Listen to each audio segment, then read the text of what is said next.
Is SEO squashing your website's performance? Hi, I'm Jaryd Krause. I'm the host of the Buying Online Businesses podcast, and today I'm speaking with Jeff Ferguson, who is a passionate growth marketer and digital educator who has led the online marketing efforts for companies such as Hilton Hotels, Kimberly-Clark, InterActiveCorp, Experian, and Napster. Now, in his current role as head of production at Amplitude Digital, he has worked with renowned brands like Belkin, Billabong, CBS, eHarmony, JustFab, Manchester United, Paychex, PetSmart, Popcornopolis, I think it is, and Thrive Market, Sony, and just so many more. Like, you can see that Jeff is a real deal. Now, he's honored as one of the PPC's heroes of the top 25 most influential PPC experts 3 years in a row now. And Jeff is a regular presenter at like AdTech, All Facebook Expo, Conversion Conference, eMetrics, Search Marketing Expo, Digital Hollywood, Online Marketing Summit, Consumer Electronics Show. And he's a speaker and a board member at Search Engine Strategies. He's also a columnist for Search Engine Journal, where his data research projects have been tipped by many sacred crows of SEO, sacred cows of SEO and paid media advertising malpractice. So Jeff is the man when it comes to SEO and PPC. And in this podcast episode, Jeff and I talk about why SEOs are just guessing, why SEOs get caught up in the data and the tech and the strategies, and they should be coming back to basics, and what actually comes before SEO. We talk about why there's a lot of what they sell are cons or snake oil. Snake oil is what Jeff says, and why many SEOs are just selling snake oil and they actually don't know any different, and it's not their fault. We talk about why as well.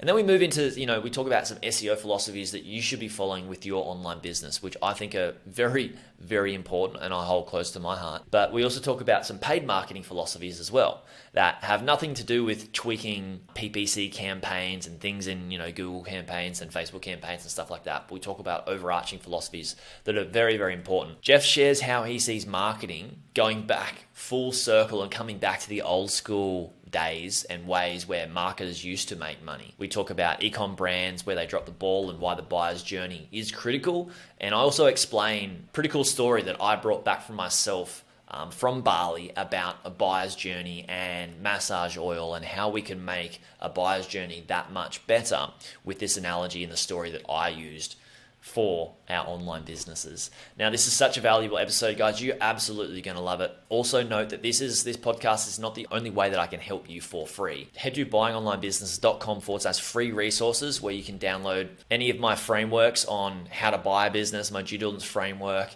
and some case studies on how we've helped people replace their income and live a better lifestyle through buying sites. So check those out there on the site, buyingonlinebusiness.com/free resources. Now, let's have a chat with Jeff.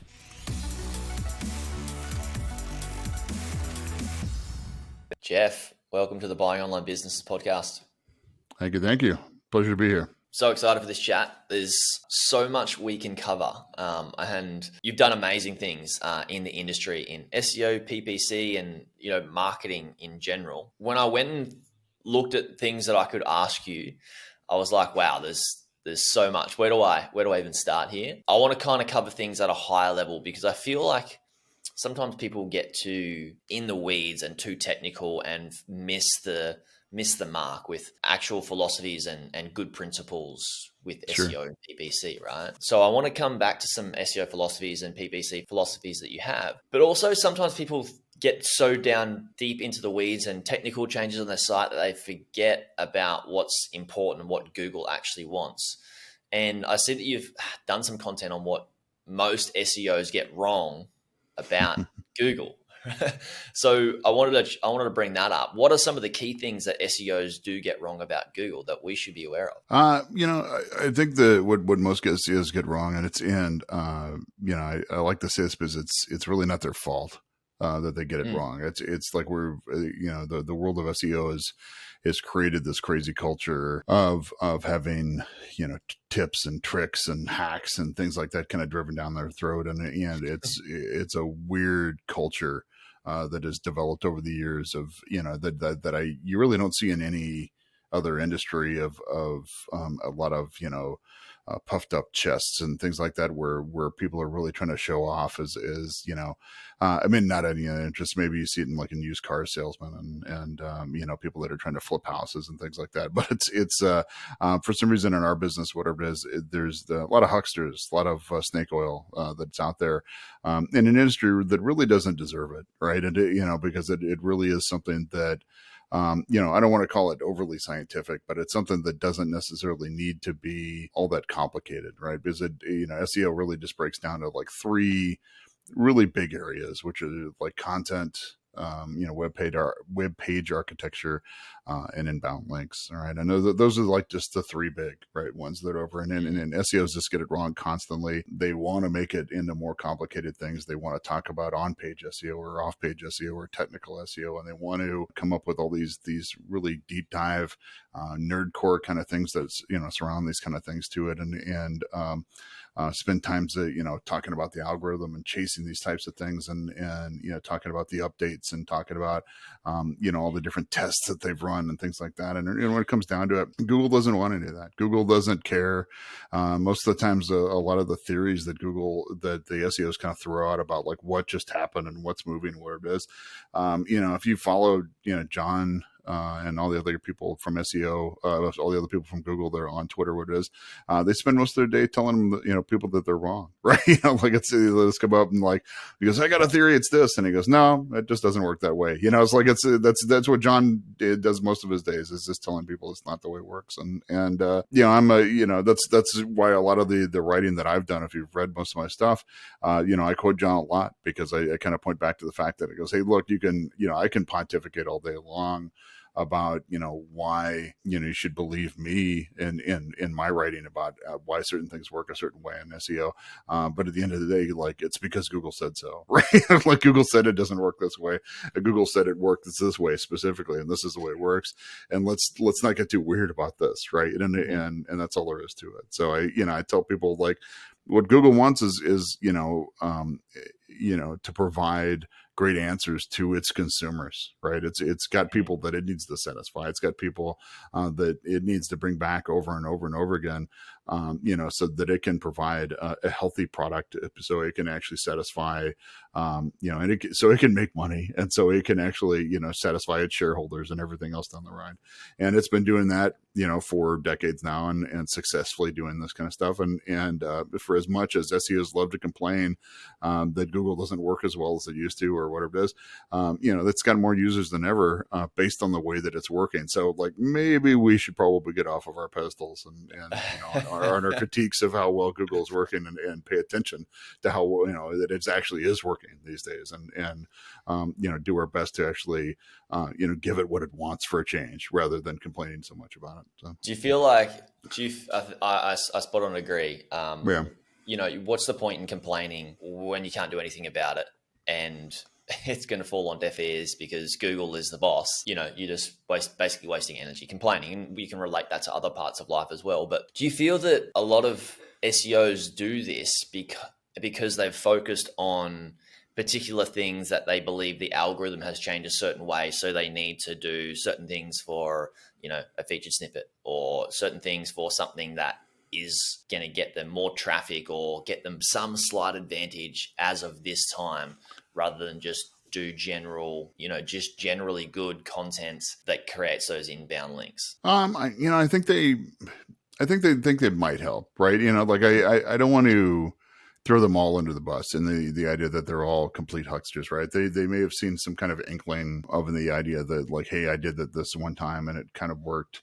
And so, like, let's do this again. But I think the concept of testing that a lot of SEOs claim they're doing is wildly inaccurate. Like you can't test Google, right? Any concept of what most people think they're doing with Google is unfathomable, right? It's too big, it's too dynamic. There's too many pieces. There's too many, variables that are actually in this thing for you actually to try and come up with, that are causing different things to come up with things. And there's too many things changing on a regular basis. I mean, you're talking about something whose algorithm changes literally every day. It's got hundreds and hundreds of different variables on any given moment that are determining what appears at the top, and you're talking about an index that's got billions of different pieces of the puzzle in it at any given moment, and on any given keyword, we simply can't understand what really is causing something to appear at the top for one keyword, like for one given keyword or what it is, right? So if we look at it, and if somebody's trying to point out the fact that like, hey, we understand like why this one is that, they're full of it, right? They really don't have any idea like why that is, and they may try and come back and say, look, it's because we came up with this this metric called the domain authority, or we came up with some other kind of ability to it, or because look, all these other types of things do it. They really don't know, especially if they try to like nail it down to one thing, right? Because it's never just one thing. It is an emergent collection of like hundreds of things that are all working together to create this a sum is greater than the than the more of its parts kind of things to it that came together in that moment. That's something that even Google has admitted that they don't completely understand. Like they've kind of created a monster that they don't really understand in those moments where all these things come together and say, look, we're not even sure why that is in that top spot, because we've several algorithms that are working that don't necessarily add up, but they all multiply together to create a number that decides like this is why this is at the top. And it happens for like billions of different keywords at any given moment that we don't really track on why it is. We have quality graders that go back and spot check these things on a regular basis and look back at them later on. I mean, there's plenty of people that have the best of intentions in the SEO world on trying to like speculate like this is why I think it is, but for the most part they're just guessing, right? On what it is, and especially if they're doing it with like data that they've pulled on their own, or they've scraped, or they've done whatever it is, and it makes for great conversation sometimes, and it looks very fancy. I'll give them that question. There's some great people that have really made a great show of this type of stuff, but for the most part, it's really not. It's not anything that's close to the truth, on that side. So it's funny when people. So we teach people to buy businesses, and to do that, you need to do due diligence. You need to get a lot of data, and there's tools that people will use, and they'll look at the tools and be like, "Hang on, how come it's like this? It shouldn't be like this, or is this accurate?" And my answer is like, it's never accurate. All these tools have like, there's so many fancy tools out there, big tools that everybody uses, that is like in our industry standard that people just use and refer to when they're buying sites. There's metrics based on just off those tools that people will use to buy sites. Whether that is a good metric or the metric's not so good, but it's also just a estimation. Yeah, it's really just a really rough estimation at that. I mean, we're trying to guess that. I mean, I'll give you a fantastic example just to kind of bring it home to you. Like my company, Amplitude Digital, I had another company called Fang Marketing. That was a different agency, and we merged with Amplitude Digital just before the pandemic. And of course, there's no way possible for us to see the pandemic coming. Like they're it's just, it would have been impossible for us to actually kind of see this stuff. And literally we signed the paperwork for this thing in March of 2020. Like right as things were shut down, whatever it is. And we don't, as it's happening, as whatever it is, we didn't know how long it was going to last. We figured like most people, this could be a month, it could be, a couple months, whatever it is. No telling that it was going to be years, right? That this thing was really taking what it is. And we survived it. Obviously we, came to the other end of it. And I wouldn't say stronger for it, but it was one of the things where we made it through the other side of it, but like as something where that wasn't our plan. Like our plan was that we were going to merge, we were going to get much bigger during the next couple of years to where we had a whole plan to it. Now, if, I had some kind of like tool or some type of advisor that was advised me like, you should go for this, or you should not go for this based on like what that'll look like, well, everything would have been wrong. Right. And I, there's any outlook I could have gone back and like fired this guy, and he would have told me, he goes, well, sue me because, no court in the land is going to come after me saying that, that they would have seen the pandemic coming. It's whatever. And that's kind of what SEO is, because like it's even worse because you're trying to predict something that is on the shifting sands of search engine results. Right. Like it's a ridiculous thing to even try and like nail down. Right.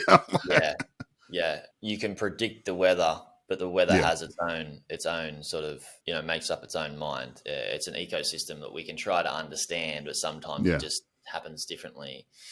And which is, Google's a big ecosystem that yeah, like you said, a lot of them, still like, wow, we didn't expect it to behave that way. Oh, totally. Yeah. But the Yeah. cool thing is, and I want to make sure, like I point out one section of it is that like, is that what you can learn, right? There's the tools that are out there can teach you a lot, right? They can give you a lot of information about average number of searches for a given keyword, so which can actually turn around and tell you like this topic is worth pursuing, right? And to give you a certain understanding to say, great, let's go out and actually develop more content around this topic, because people actually are looking for that information, right? So it's not a waste of your time to actually develop those types of things.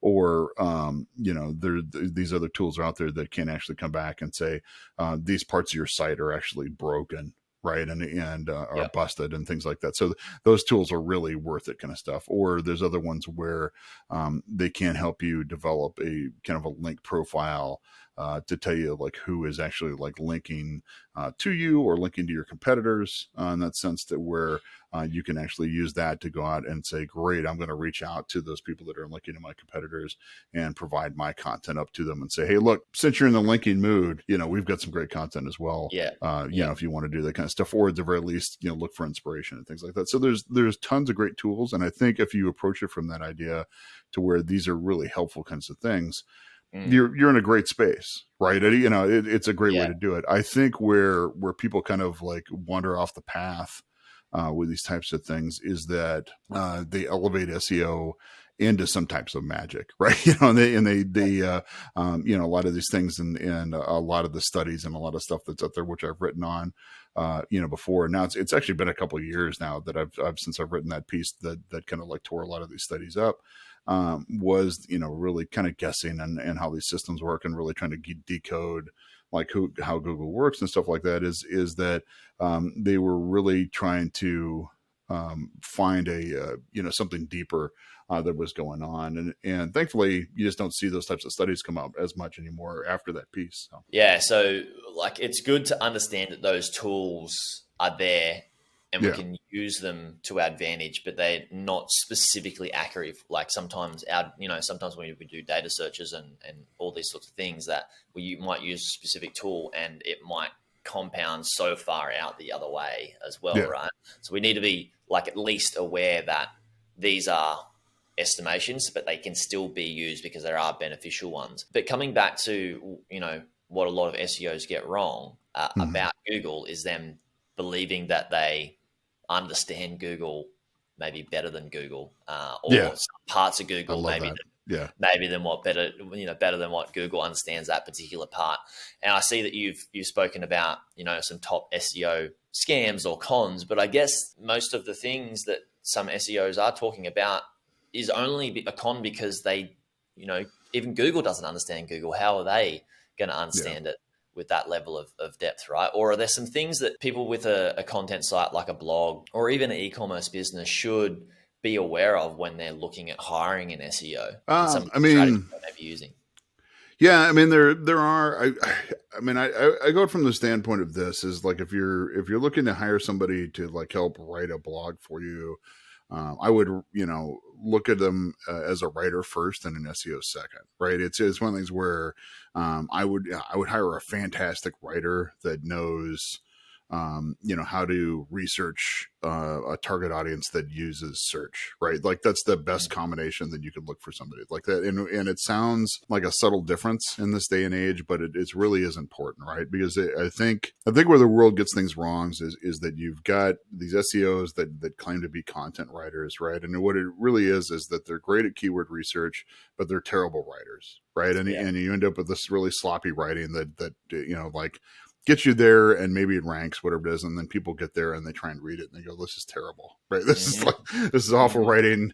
It's barely legible, right? Like that, but it ranks well. Right. And that's kind of like the problem we keep running into. But meanwhile, you've got this great content out there that is starting to rank better because Google's algorithms are starting to notice this thing's better and it's getting better and better at ranking these types of things. And I think that's what the world is going to look like. The helpful content update was, recently happened. And I Yeah. think that's, a much, very much a sign of things to come, of what the world, that's going to come. Right. So I think we'll see a lot more of that from Google, because the algorithms are just bound to get smarter and smarter. Yeah, Along the that's road, where it. they're just going to stop Great putting for up. I us. mean, we saw that with like Panda, which is like a decade old at this point now, right? But like Real. and it'll just stop putting up with that type of stuff where they're saying, look, we honest to goodness just want great content out of you, and Mm. stop messing around with these things, stop sending the thin stuff, stop whatever it is, and we want an honest to goodness answer. For what is, and that's what it'll get, right? So start doing that first, right? And then use all those tools and everything like that, just to figure out like what people are actually looking for in the first place. I mean, that's what I teach at my class at UCLA. That's what I teach at from my clients and things like that, is kind of like use these tools as a writer that finally has amazing tools that if, like, writers have always wanted, which is kind of like inspiration tools that are based on data, right? Like that we've Yeah. always wanted, right? Like that I mean, I was trained as a copywriter when I was in college, and like I would have loved this kind of stuff. I would have because You you're know like you're exactly what you're right about. Oh Yeah. yeah, exactly. Like imagine like you're sitting around as a copywriter in the 80s going like, I guess I have nowhere to start, like nowhere. What do Yeah. people want to hear? What do you want to do? And maybe you'd run out, you'd do some surveys, you'd ask around, you're just trying to guess, you're shooting in the dark, this kind of stuff. And you're just kind of like, all right, I'm going to write about this and hopefully it sticks. Right.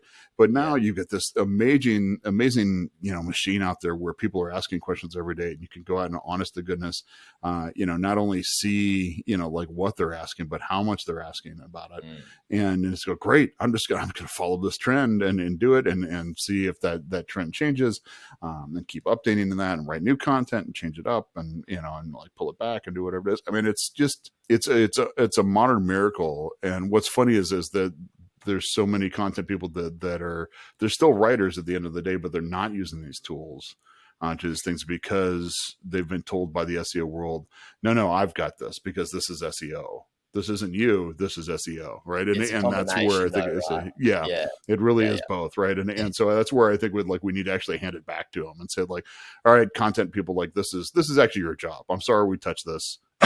This is like you're going to get this back because the world's a better place if we actually give it to the people who actually know how to write things.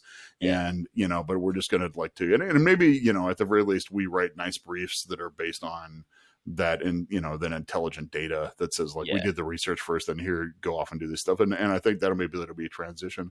But eventually you'll have writers that'll just know how to do it on their own. They said, I'm going to do that research first and then run off and do this stuff, and Yeah, especially if they know yeah.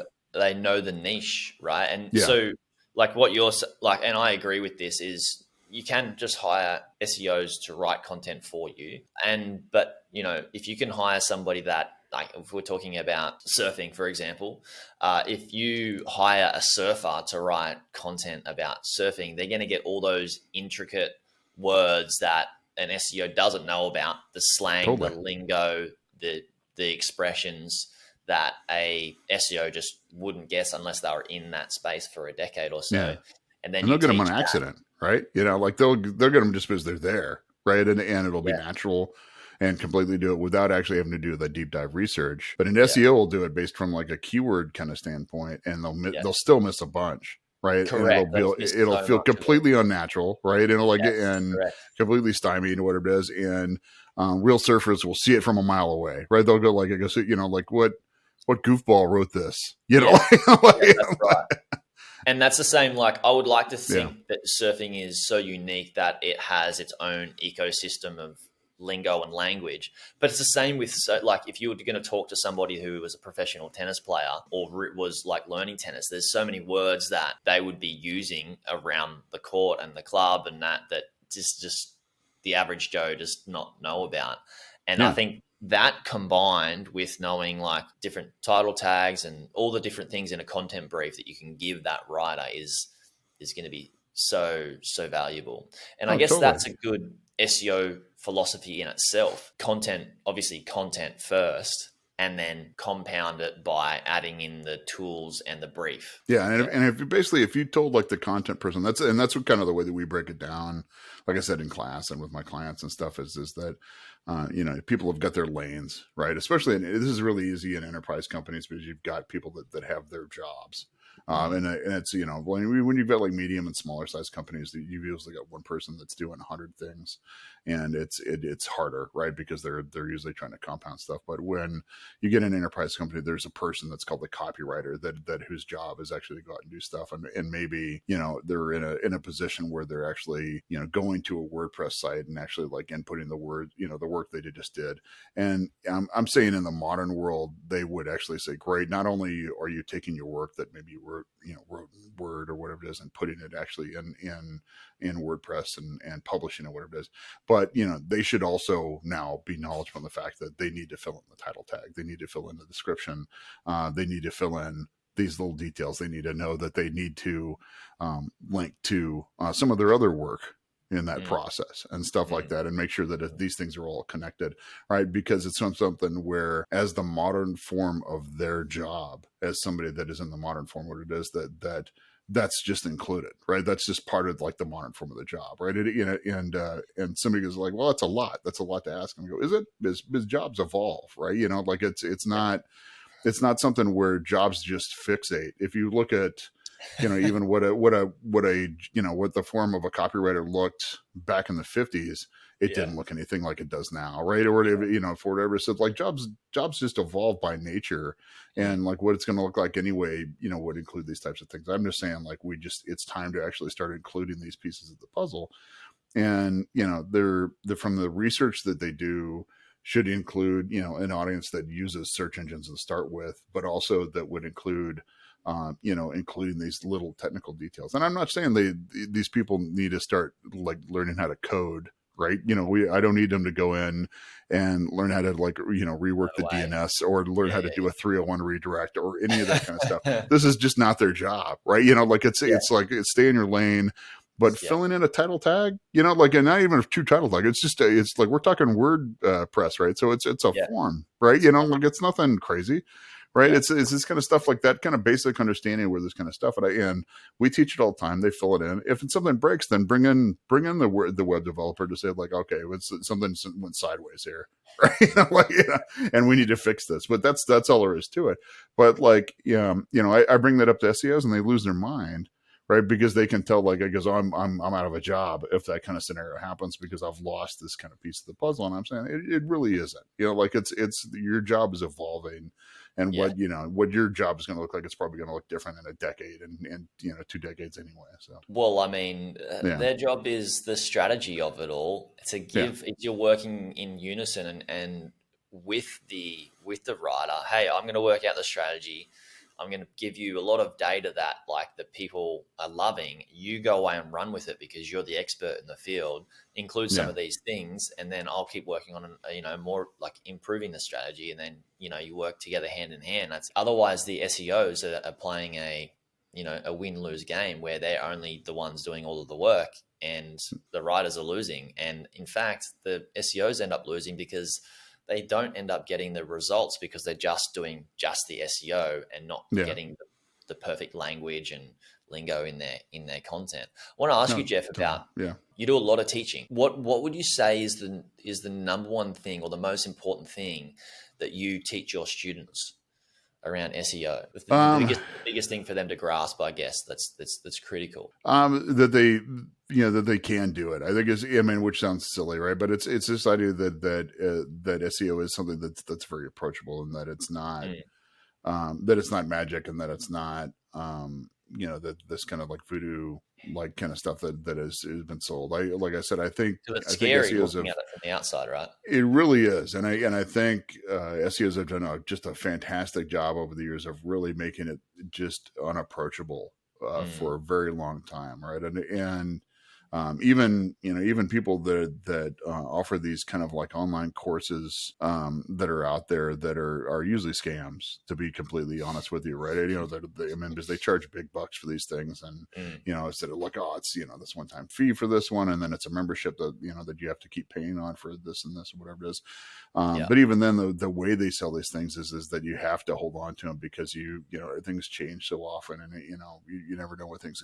If it breaks, you're going to need to come back, and I'm gonna have to reteach it all over again and stuff like that. But it's like they really do it, and they sell it with all the language of kind of like it's these 5 simple things, and these whatever it is, but it really isn't, right? The stuff they need to do is like, I really break it down from the idea of like, hey, look, it's really a collection of like marketing and web development and public relations tactics that any self-respecting company should be doing anyway, even if search engines didn't exist, right? I mean, there are some things that you do on the web development side that are speaking directly to search engines. There are some things that are in the thing that are in the schema kind of side of things where they finally decided like, hey, we are going to talk to a search engine, right?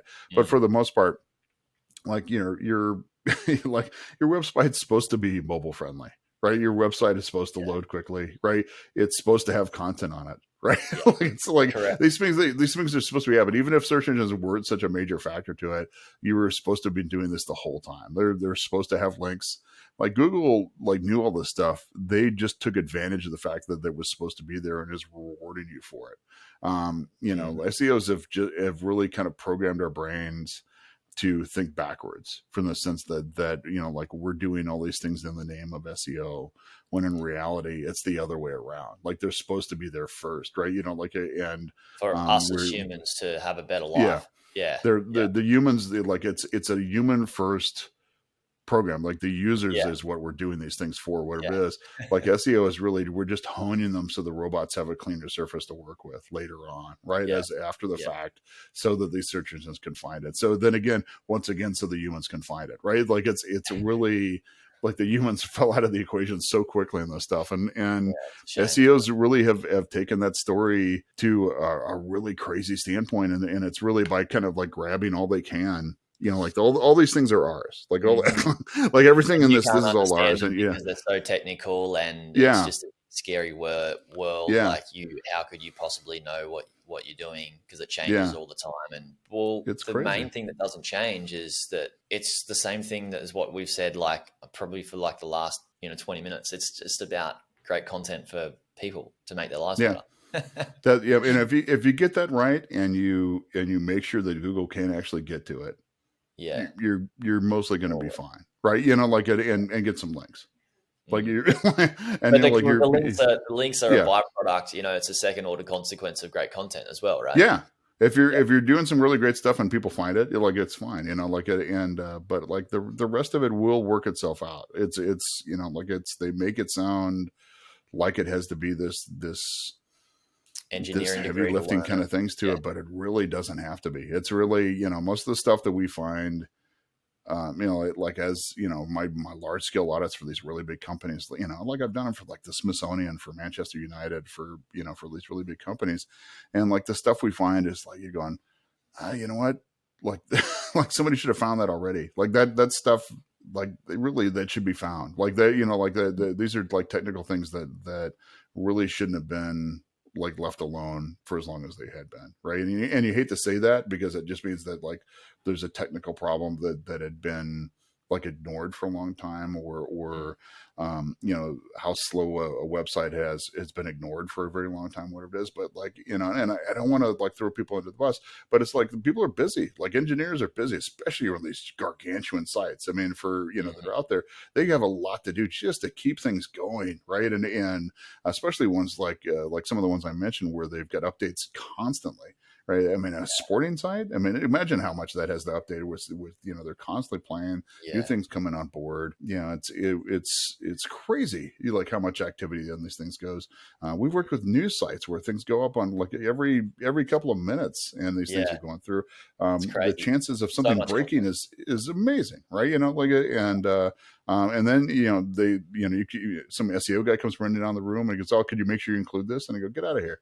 We don't have time for you, man." And it's like So yeah, it's a tough gig, right? But that's why I'm Yeah, saying, like, the world would be better off if everybody kind of learned it as a second nature type of activity, rather yeah. than as something where somebody came back later on and told them to fix it, right?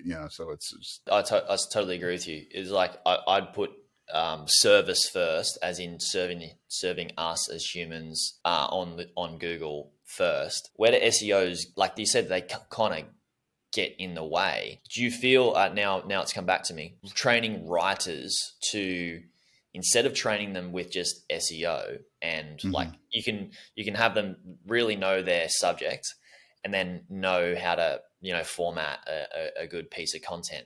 Do you think it's worth training them to learn how to better answer questions based on their knowledge of the subject? Because and that would start to lead to change in the algorithm, going, oh wow, like we're seeing people are responding to this way that they're writing the content and answering the questions or presenting it.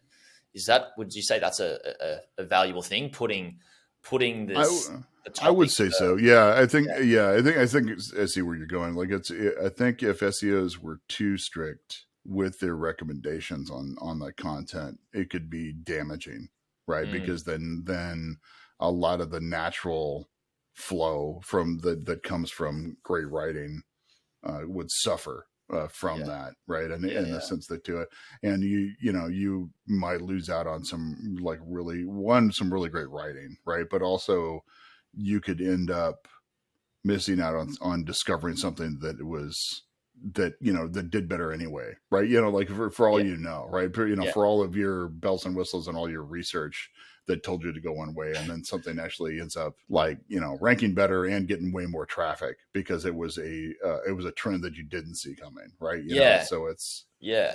yeah, It's like kind of this. Like my thought is like, there's an opportunity for writers to outpace SEO techniques by creating a piece of content that is so damn good that Google goes like, wow, this is never, like, it's never been laid out this way before, or there's different, the content's in different formats in different places, and it's just like, for this particular niche, it's like people are staying on this page for so long because it's just so amazing. There's a yeah, way for writers and creators to outpace SEO tactics that way, I guess.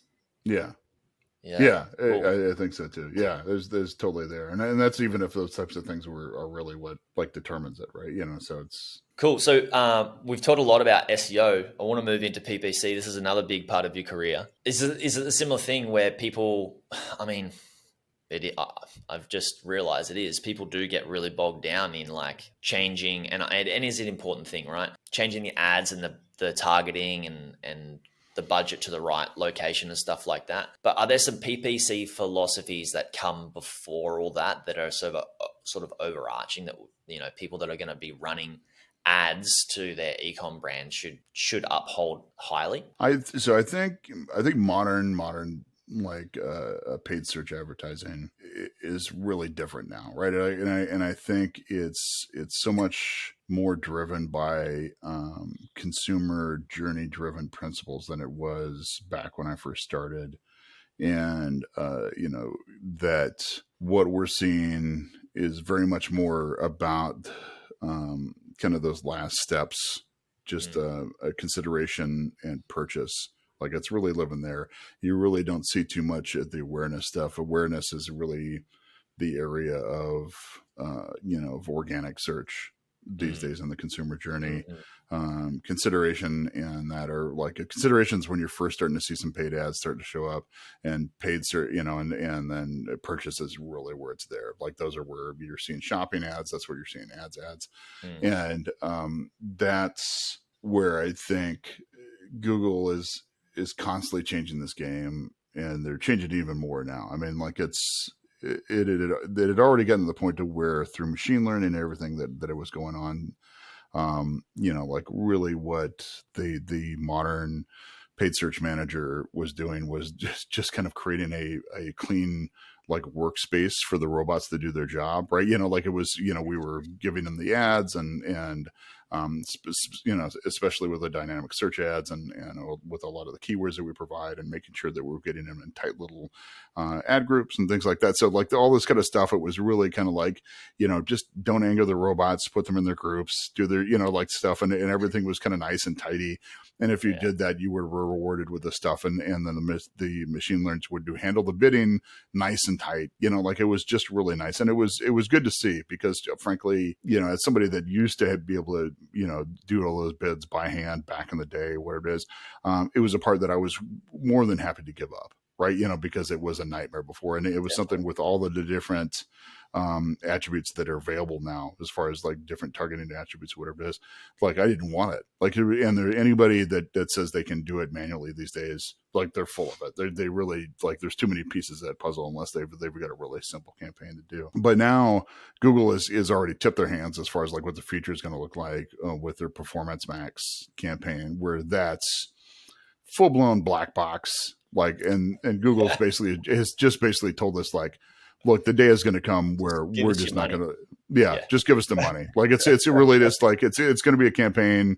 They may call it that out for years though, right? Like with smart campaigns and all that kind of stuff. Yeah. That's really what it's going to look like, but it's going to be like, hey, look, just give us the website, maybe some creative, if that, right. Whatever it is. And we'll send you plenty of traffic and you'll be very happy about it.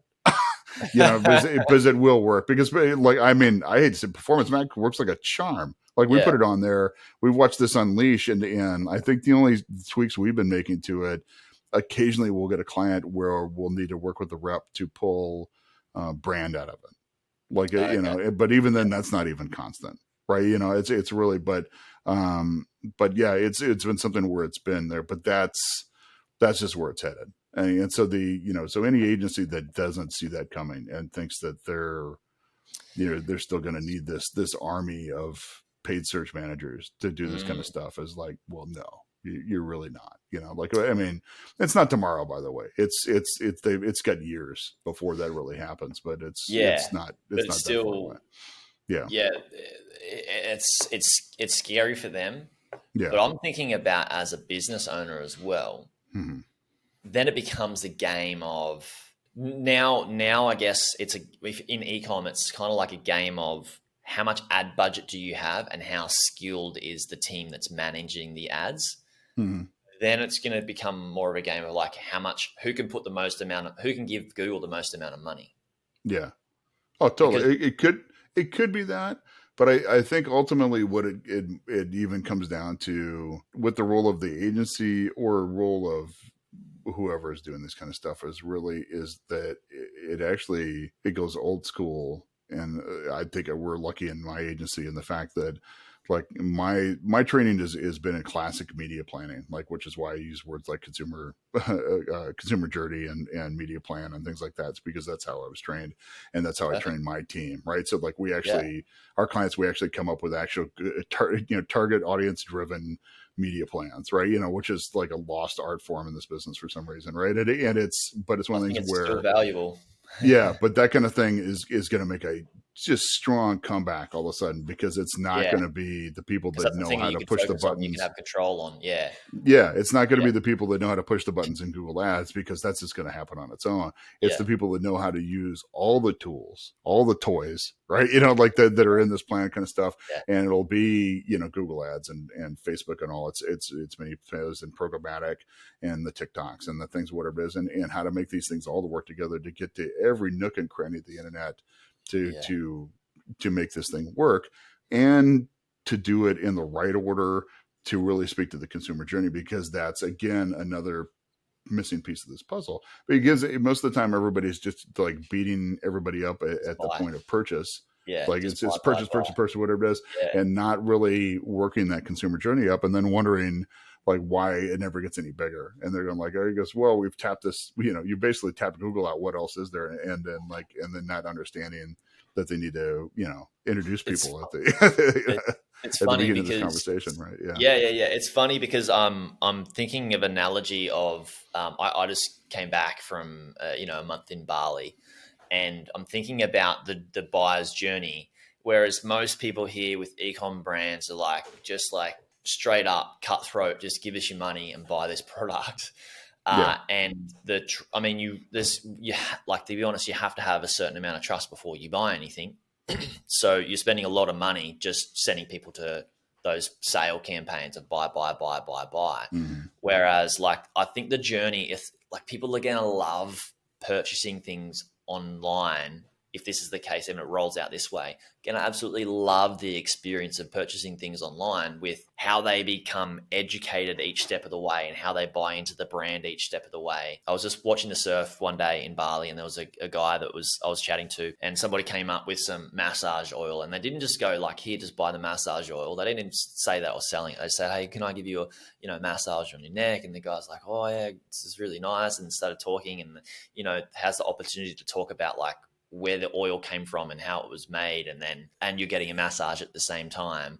And by the end, you're like, whoa, this is like the coolest story, a really cool brand, and I'm getting a massage. That buying experience is really awesome. It's not like, here, mate, take my massage oil. And I think that bringing that online, like, I'm just so giddy and super excited for it, like, where people can start to focus on that. Yeah. And I think, hopefully people get there, right? But I think we've got a bunch of marketers that have lost that idea, that have lost that kind of things to it. And they've got caught up in the numbers, and they're still, they get really trapped in last click up, attribution, and really kind of see like, this is where the money is, just keep putting that stuff on it. And they fall back on it. And it happens to us too. Like, we're, as much as we tell our clients, like, this is how it all works and all these things fit together, and you have to be patient and you have to watch these things happen. And like, if you can't judge these things in the upper funnel the same way you do at the end of it. And otherwise, you're just going to cut these things out, but they'll still cut the top, like they'll still cut the front of the, they'll still cut the awareness level stuff, because it like,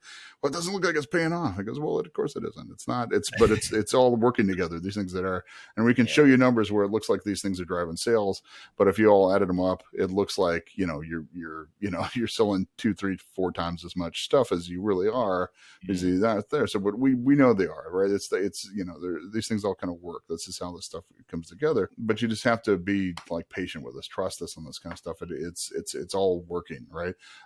People that worked with just traditional media for years, like, kind of knew this stuff, and they didn't have these kind of numbers to work with. And they just kind of said, look, sales are up, and when all these campaigns are working together, and they didn't understand them, right. They just kind of said, look, it's like, and look at, if we stopped advertising there, all the sales go away. So we know it must be something in there, right? But now we have more data than ever, and we know that it's this combination of things that work together. And if we pull one piece of them out, like, things go down. I said, all right, put that thing back, right? But like,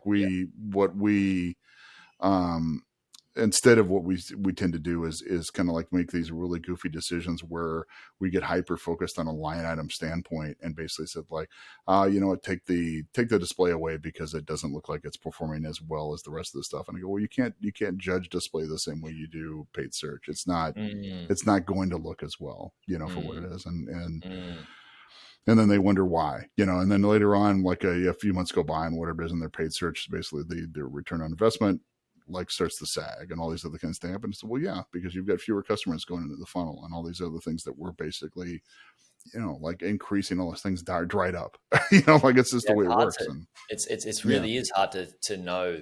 There's like so many things that we're tracking. There's so many things that we don't actually know how to track, and that I guess what you're saying is that people are becoming so hyper-focused on some certain things that become like their main thing, without having a look at the global approach of, like, how much money are we spending on not just ads on Google, but like our budget globally, and then what's the ROI, and then when we take away from each one of those ones, let's look at what is affected in terms of the bottom line there.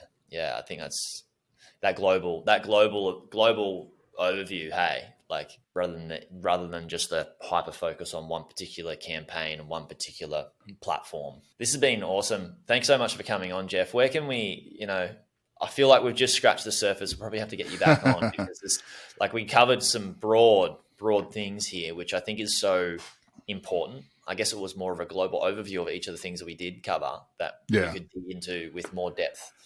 I love answering questions. Yeah. If you want to catch me on Twitter, it's Count Zero with an X, so COUNTXERO, and follow me on there certainly. And if you just want to ask me any direct questions, feel free to do so. You can find me on LinkedIn.